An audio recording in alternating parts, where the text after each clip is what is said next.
Hi, it's Nick on August the 26th. Hope all is good with you.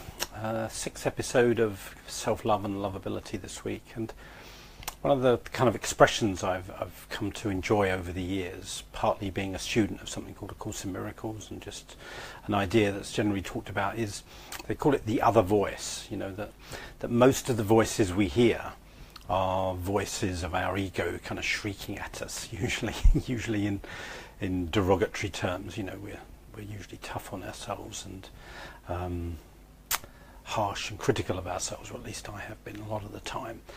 But then, you know, what the Course in Miracles says, for example, is there is another voice to listen to, but it's a very quiet voice, and it's a voice that's underneath the shrieking voices that we're used to listening to.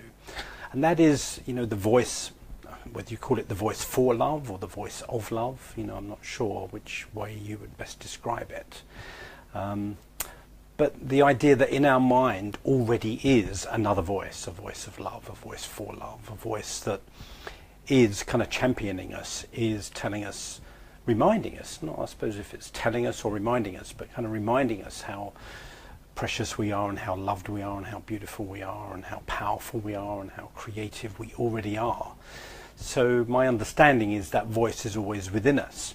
And I suppose one way that we can access that voice is to simply say the question, you know, what would love say to me here? What would happiness say to me here? What would peace say to me here? And simply by asking that question, I think we can begin to access that voice, because it also, if you like, presupposes that voice is there to be listened to. So I like the idea that the voice is already there, that it's available.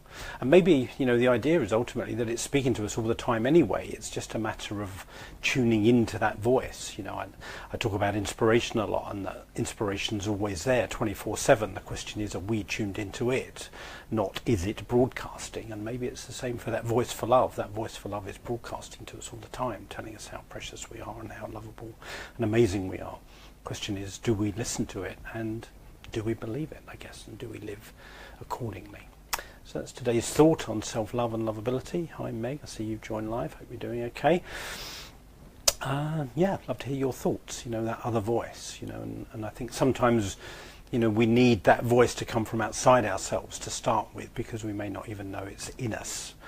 May not know how to access it. And I know a lot of my journey has been listening to kind of voices of love outside of myself, and then gradually kind of integrate them within myself, so that I can speak to myself in much more loving ways and kind ways. Anyway, I'd love to hear your thoughts. God bless. Have a lovely day. Bye bye.